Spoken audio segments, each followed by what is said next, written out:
Big pass இன்றைய big pass நிகழ்ச்சி வந்து பார்த்துருப்பீங்க. இன்றைய நிகழ்ச்சி பார்க்குறப்ப வந்து ஒரே ஒரு விஷயம் வந்து நல்லா புரிஞ்சிக்க முடிஞ்சது. ஆரவ் அண்ட் ஓவியா இவங்க 2 பேருக்குள்ள ஏதோ ஒரு நெருக்கம் ஆரம்பத்துல இருந்து இருந்திருக்கு. அதாவது சில நாட்களா இருந்திருக்கு. ஆரம்பத்துல இருந்துன்னு சொல்ல முடியாது. ஆரம்ப கட்டத்துல இவங்க பழகிருக்காங்க. அதுக்கடுத்து ஆரவும் அதுக்கு சிக்னல் கொடுக்குற மாதிரி சில விஷயங்கள் வந்து செஞ்சிருக்காரு. அது இவங்க 2 பேர் இன்னைக்கு ஆர்குமெண்ட் வந்தது, இது எல்லாமே உங்களுக்கு தெரிஞ்சிருக்கும். அதை திருப்பி நான் சொல்லி காட்ட வேண்டிய அவசியம் இல்லை. இன்னைக்கு நிகழ்ச்சி வந்து பாக்குறப்ப வந்து பாத்தீங்கன்னா ஸ்னேகன் இந்த பிரச்சனையை வந்து சால்வ் பண்ணணும் அப்படிங்கிற ஒரு ஃபுல் மோட்டிவேஷன்ல வந்து ஒரு ஆர்வம் காட்டி அவர் வந்து இறங்க விருப்பப்படல அப்படிங்கிறதா. ஏன்னா அதை மாதிரி இறங்கி தன்னை வந்து ஓவியா ஏதாவது பேசிட்டா தனக்கு பிரெஸ்டீஜ் இஷ்யூ ஆயிரும் அப்படிங்கிற அந்த ஒரு விஷயத்த வந்து பாக்குறாரு. ரெண்டாவது வந்து நம்ம சொல்றப்ப என்னால அந்த பொண்ணு ஸ்ட்ரைட் ஃபார்வர்டா பேசிரும், அதனால நம்ம சொல்றது வந்து அது ஸ்ட்ரைட் ஃபார்வர்டா மூஞ்சில் அடிச்ச மாதிரி பேசிட்டா அசிங்கமாயிருமேன்னு யோசிக்கிறாரு. காயத்ரி எடுத்துக்கிட்டா காயத்ரி உங்களுக்கு தெரியும், அதை பத்தி நான் அதிகம் சொல்ல வேண்டியதில்லை. இன்று கூட வந்து ஒரு தகாத வார்த்தை வந்து பயன்படுத்தினாங்க. அவங்க பிந்து மாதவிட்ட வந்து பேசுறப்ப என்ன சொல்றாங்க அப்படின்னா, ஆரம்பத்துல இருந்தே இந்த பொண்ணு இப்படிதான் இருந்தது, இவனை கரெக்ட் பண்றதுக்காக சுத்திட்டு இருந்தேங்கிற மாதிரி வந்து சில வாசகங்கள் போட்டு ஓவியா ஆரம்பத்துல இருந்தே தப்பான மோட்டிவேஷன்ல இருந்தது. நாங்க சொன்னா அது எங்களுக்கு எதிராக திரும்புங்கிறதுனால நாங்க சொல்லலை அப்படின்ட்டு இவர்கள் தரப்பை வந்து நியாயப்படுத்தி காயத்ரி வந்து பேசிட்டு இருக்காங்க. பிந்து மாதவி அதுக்கு என்ன ரிப்ளை பண்ணாங்கன்னு தெரியல. அவங்க மைண்ட்ல இப்ப என்ன ஓடுதுங்கிறதும் தெரியல. ஏன்னா வெளியே நிறைய விஷயங்கள் பார்த்துருக்காங்க. உள்ள இங்க நடக்கிற விஷயங்களை வச்சு அவங்க என்ன ஜட்ஜ் பண்ணி என்ன முடிவெடுக்க போறாங்கிறது இனி வரும் நாட்கள்ல தெரியும். பிந்து மாதவி எடுத்துக்கிட்டோம்னா பிந்து மாதவி வந்து ஓவியா கிட்ட போய் சொல்றாங்க. 2 தடவை அட்வைஸ் வந்து பண்ண ட்ரை பண்றாங்க. ஒன்னு வந்து அவங்க பெட்ல இருக்கும்போது இது உனக்கு தேவையா அப்படிங்கிறாங்க. நான் லவ்ல வீக் அப்படின்ட்டு ஓவியா வந்து சொல்றாங்க. அதுக்கடுத்து வந்து பாத்தீங்கன்னா தனியா உட்காந்து ஓவியா வெளியே உட்காந்து அழுதுட்டு இருக்காங்க ஃபீல் பண்ணி. அப்போ வந்து அவங்க சொல்றப்ப கொஞ்சம் எமோஷனலா நிறைய வேர்ட்ஸ் வந்து 2 பேருக்குள்ள வந்து வார்த்தைகள் பரிமாற்றம் வந்து போகுது. இறுதியா வந்து பிந்து மாதவி வந்து எதுக்கு நீ இந்த மாதிரி சின்ன விஷயத்துக்குலாம் ஓவர் ரியாக்ட் பண்ற அப்படின்னு சொல்றாங்க. அதை அவங்க ஏத்துக்க முடியல. என்னால எமோஷனலா இதெல்லாம் மறைக்க முடியாது அப்படிங்கிற மாதிரி வந்து ஃபீல் பண்ணி ஓவியா பேசுறாங்க. பேசுறப்ப சரி ஓகே நீ வந்து கூலானதுக்கு அப்புறம் நான் உங்ககிட்ட வந்து பேசுறேன் அப்படின்ட்டு போயிருக்காங்க. பிந்து மாதவி இதுக்கப்புறம் எப்படி ஓவியாவை டேக்கிள் பண்ண போறாங்க. காயத்ரி ஒரு சைட்ல வந்து சில விஷயங்கள் சொல்லியிருக்காங்க. வெளியே பார்த்துட்டு போன சில விஷயங்கள் அவங்க மனசுல இருக்கும். ஓவியாவை இப்ப நேர்ல உள்ள பாக்குறதுல இருந்து சில விஷயங்கள் தோன்றி இருக்கும்.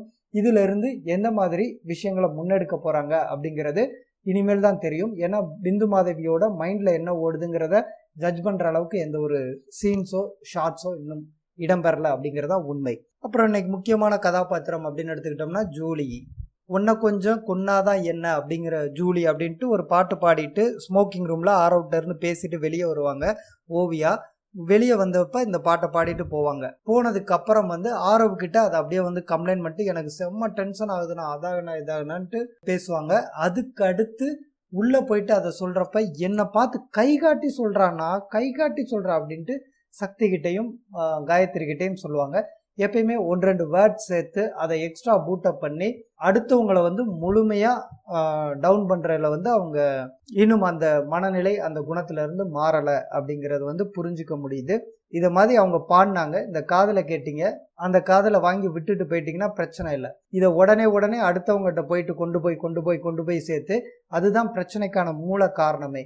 இப்ப இந்த வீட்டுல ஒவ்வொருத்தவரும் வந்து ஒவ்வொரு மாதிரி மைண்ட் செட்டுக்கு வந்து போயிட்டு ஓவியா வந்து ஃபுல் அண்ட் ஃபுல் தவறா போனதுக்கு காரணம் வந்து இது மாதிரி மெசேஜஸ் கன்வே தான். நம்ம வீட்டுக்குள்ள வந்து எப்பயுமே வந்து ஏதாவது ஒரு சம்பவம் நம்மளை குத்தி காட்டுற மாதிரி இருந்துச்சுன்னா ஒண்ணு அதை இக்னோர் பண்ணிடணும், இல்லையா நேரடியா யாருகிட்ட கேட்கணுமோ அவங்க கிட்ட கேட்கணும். அதை விட்டுட்டு இன்னொருத்தவங்ககிட்ட போயிட்டு இத மாதிரி பேசுறா அப்படிங்கிறத 1-2 வார்த்தைகள் சேர்த்து சொல்றப்ப அது எல்லாமே வந்து தவறா போயிட்டு எல்லாரையும் தப்பா புரிஞ்சுக்கிற மாதிரி தான் கொண்டு போயிடும். அந்த விஷயம்தான் ஜூலி கிட்ட இருக்கக்கூடிய மிகப்பெரிய நெகட்டிவ் பாயிண்ட். அதுல இருந்து இன்னும் அவங்க விடுபடலை அப்படிங்கிறது இன்னைக்கும் வெளிப்பட்டது. அடுத்து ஆரவ் ஓவியா. வழக்கம் போல ஆரவ் ஓவியா இன்னைக்கு ஓவியாவோட எமோஷனல் பார்ட் தான் சொல்லணும். எல்லாருமே இந்த லவ் அப்படிங்கிற ஒண்ணுல வந்து சிக்கி சின்ன பின்னமா ஆயிருப்போம். ஓவியாவோட மனநிலை என்ன அப்படின்னா ஆரவ் வந்து சீட் பண்றான் அப்படிங்கிற ஒரு விஷயம் வந்து அவங்களுக்கு தெரியுது. இன்னொரு பக்கம் இல்ல ஆரவ் அப்படி செய்ய மாட்டான், என்ன இப்படிலாம் பேசினா இப்படிலாம் பழகுனா இதெல்லாம் இது பண்ணானே அப்படிங்கிற மாதிரி இன்னொரு மனசு வந்து அதை மாதிரி சொல்லுது. இப்ப 2 கெட்ட நிலையில நம்புறதா வேண்டாமா அப்படிங்கிற ஆசிலேட்டிங்ல இருக்கு. அதுக்கேத்த மாதிரி தான் ஆரவும் நடந்துக்கிறாரு. ஆரவ் வந்து தூக்கி போடு அப்படி இப்படின்ட்டு டாஸ்க் நடக்கிறப்போ ஒண்ணு பேசுறாரு. அதுக்கடுத்து நார்மல் காஸ்டியூமில் இருக்கிறப்ப வேற பேசுகிறாரு. ஸ்மோக்கிங் ரூமில் தனியாக போயிட்டு ஓவியா கூட பேசிட்டு வெளியே வர்றாரு. ஸோ என்ன நடக்குது என்ன ஏது ஒன்றுமே வந்து ஃபுல்லி ஜட்ஜ் பண்ணுற அளவுக்கு இல்லை. இவங்க 2 பேருக்குள்ள 5 மினிட்ஸ் நான் பேசணும் அப்படின்ட்டு ஓவியா கேட்குறப்ப ஆரவ் கிட்ட தப்பு இல்லை அப்படின்னா 5 மினிட்ஸ் தானே உட்காரு பேசுவோம் கிளியர் பண்ணுவோம் அப்படின்ட்டு ஏன் துணிச்சலாக போகலைங்கிற கேள்வி எனக்கு அடிப்படையாக வந்தது. இப்போ நான் தான் ஆரவ்னு வச்சுக்கோங்க, என் மேலே தப்பு இல்லை. ஓவியா தான் வந்து என்னை தப்பாக புரிஞ்சுக்கிட்டு நிறையா விஷயங்கள் பண்ணுறாங்க. அது ஒரு லிமிட் தாண்டிடுச்சு. எனக்கு வந்து ஒரு பயம் வந்துருச்சு, இது வேற எங்கேயாவது போயிருமோ அப்படிங்கிற ஒரு பயம் வர்றப்ப நான் அது வந்து வேண்டாம் அப்படின்னு சொல்கிறப்ப வந்து ஒரு 5 நிமிஷம் வா உட்காந்து பேசுவோம்னு நான் தான் கூப்பிடுவேன் நியாயப்படி பார்த்தா. ஆனால் ஓவியா வந்து கூப்பிடுறாங்க என்ன. ஓவியா கூப்பிட்றப்ப நான் என்ன பண்ணணும், என் சைடு தப்பு இல்லை அப்படின்னா சரி வா பேசுவோம் உட்காரு என்னென்ன கேட்கணுமோ கேளு அப்படிங்கிறத சொல்லிட்டு அதுக்கடுத்து நான் என்ன பாயிண்ட் ஆஃப் வியூவில் பண்ணேன், இதுதான் நான் பண்ணது, இது காரணம் இதுதான் அப்படின்ட்டு அவங்க விளக்குன மாதிரியே தெரியல. நான் வந்து ஃபூலா இதை மாதிரி வந்து பேசுகிறது வந்து ஏதோ ஒரு விஷயத்த மறைச்சி டைவர்ட் பண்ணி போகிறதுக்கான ஒரு விஷயமா தான் என் மனசுக்கு பட்டது. ஏன்னா நான் பேசுகிற வந்து நிறையா பேர் கீழே கமெண்ட்ஸில் பார்க்குறப்ப நான் ஒன் சைடாக பேசுகிறேங்கிறாங்க.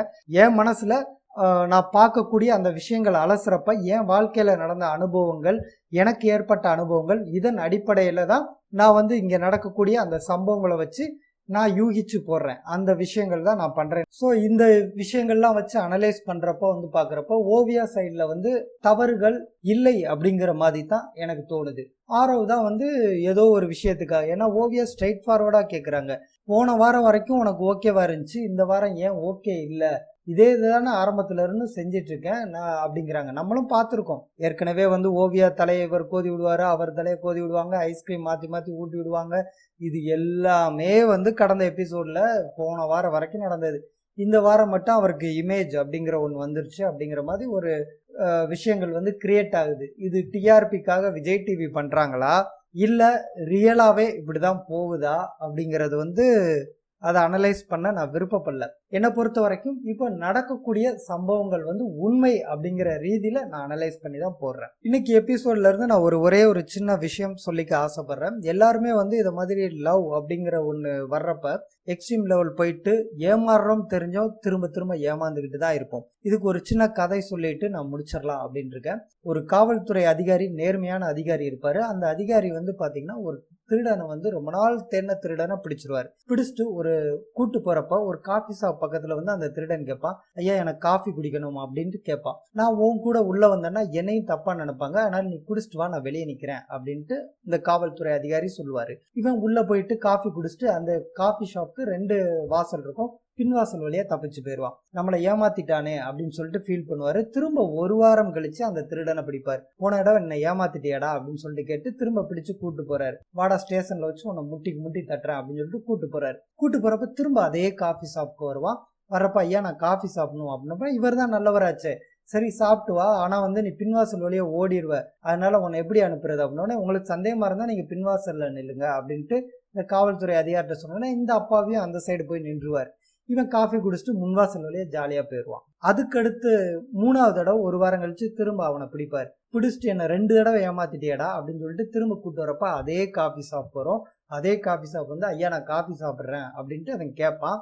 எதுக்கு என்னை ஏமாத்திட்டு தப்பிச்சு ஓடுறக்கா, அதெல்லாம் கிடையாது, நீ இங்கே நின்று நான் போய் காஃபி வாங்கிட்டு வரேன்ட்டு இவர் உள்ள போவார். இவர் உள்ள போயிட்டு வர்ற வரைக்கும் அவன் நிப்பானா, எஸ்கேப் ஆயிடுவான். இதுதான் காதல்ல பெரும்பான்மையா இருக்கக்கூடியது. ஏன்னா அன்பு அப்படிங்கிறதுக்கு வந்து பகுத்தறிவு கிடையாது. அந்த அன்புக்கான ஏக்கம் அந்த காதலுக்கு இந்த காவல்துறை அதிகாரி மாதிரி தான் நம்ம மனசு அடிக்கடி ஏமாறுறோன்னு தெரிஞ்சும் திரும்ப திரும்ப ஏமாந்து கொண்டே இருக்கும். அந்த ஒரு சூழ்நிலையில தான் இப்போ ஓவியா தத்தளிக்கிறாங்க.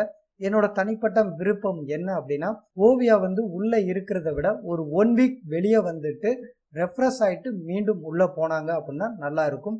உள்ள இருக்கிற வரைக்கும் அவங்களுக்கு வந்து இன்னும் மன உளைச்சல் அதிகமாகுமோ அப்படிங்கிற ஒரு சந்தேகம் எனக்கு இருக்கு. மீண்டும் நாளை ப்ரோமோ ரிலீஸ் ஆனதுக்கப்புறம் சந்திப்போம். நன்றி.